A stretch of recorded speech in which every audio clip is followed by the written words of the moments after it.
루즈벨트는 매일 1갤런의 커피를 마셨다고 합니다. 나폴레옹은 사망 전 커피를 요구했는데 부검결과 위장에서 커피 찌꺼기가 발견되었습니다. 그는 나는 무의미한 것보다 커피와 함께 고통받는 것이 낫다 라는 유명한 말도 남겼죠. 루이 15세는 실제로 베르사유 궁전 부지의 온실에서 자신의 커피콩을 재배했습니다. 커피콩을 직접 따서 볶고 갈아서 만들었습니다. 궁전의 손님에게 자신이 만든 커피를 제공했죠. 미국 남북전쟁 때에는 참전 군인들의 일기장과 편지에 가장 많이 등장하는 단어는 커피였다고 합니다.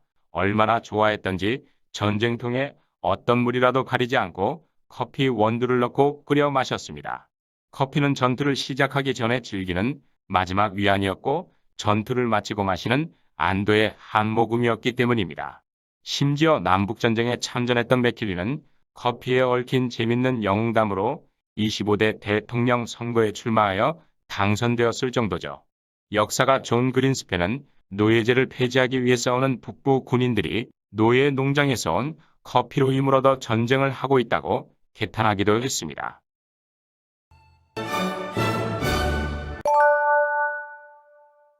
최초의 커피는 에티오피아 케파에서 온 야생커피 식물로 아라비아 남부로 옮겨져 15세기에 재배되었습니다. 이슬람교도들은 술 대용으로 이 음료의 매력을 느꼈으나 코란의 벽을 넘지 못하죠. 카페인의 몽환적 기능 때문일 것입니다. 커피가 유럽에 처음 소개된 것은 십자군 전쟁 때로 알려져 있습니다. 극신도들은 이슬람의 음료였던 커피를 악마의 음료라 부르며 음용을 금지시키도록 탄원했지만 교황은 이미 커피에 매혹됐고 금지령은커녕 세례를 내리기까지 합니다. 정부에서도 커피를 마시며 토론을 좋아하던 지식인들의 혁명의 발원지라며 커피 하우스를 폐쇄하도록 명을 내렸지만 국민들의 극심한 반대에 부딪혀 포기할 수밖에 없었다고 합니다. 이교도의 음료인 커피가 대중들 사이로 빠르게 전파되어 나갔습니다. 커피는 유럽 전역에 급속도로 보편화되기 시작한 거죠. 여기에 더해 커피가 유럽의 기호식품으로 굳어지는 사건이 발생합니다. 나폴레옹이 영국 해상 봉쇄령을 내리면서 그동안 공급되던 설탕 유입이 차단되었습니다. 대체제를 찾던 중 프랑스는 사탕무에서 설탕을 추출하는 기술을 개발합니다. 사탕수수가 더 이상 매력적인 무역상품이 아니게 되면서 강대국들은 이를 대신할 만한 교역 상품을 탐색하게 됐습니다. 위에서 말씀드린 것처럼 당시의 유럽 전역에는 카페들이 성황을 이루며 커피의 수요량이 폭증한 때였습니다. 게다가 커피는 중동, 아시아, 유럽 그리고 마침내 미국과의 무역을 통해 빠르게 인기를 얻고 있었죠. 더 많은 커피가 필요했던 열강들은 다른 열대 지역에서 커피를 재배할 수 있다는 사실을 깨닫고 새로운 커피 농장에 필요한 노예를 수입하기 시작했습니다.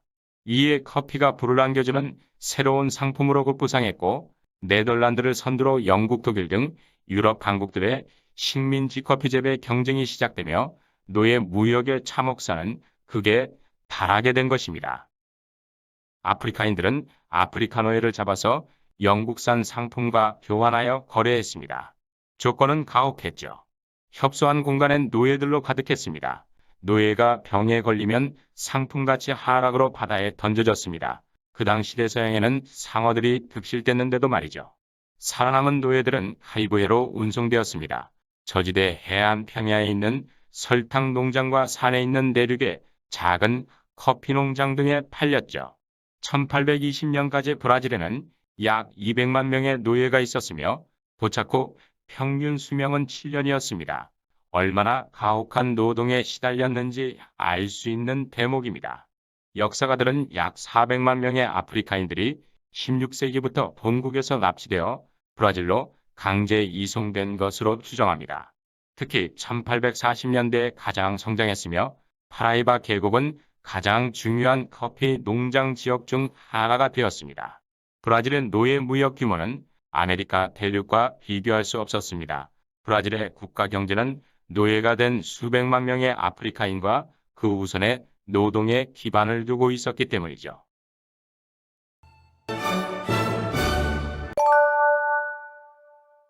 브라질의 노예 제도는 아메리카 대륙에서 가장 오래 지속되었죠.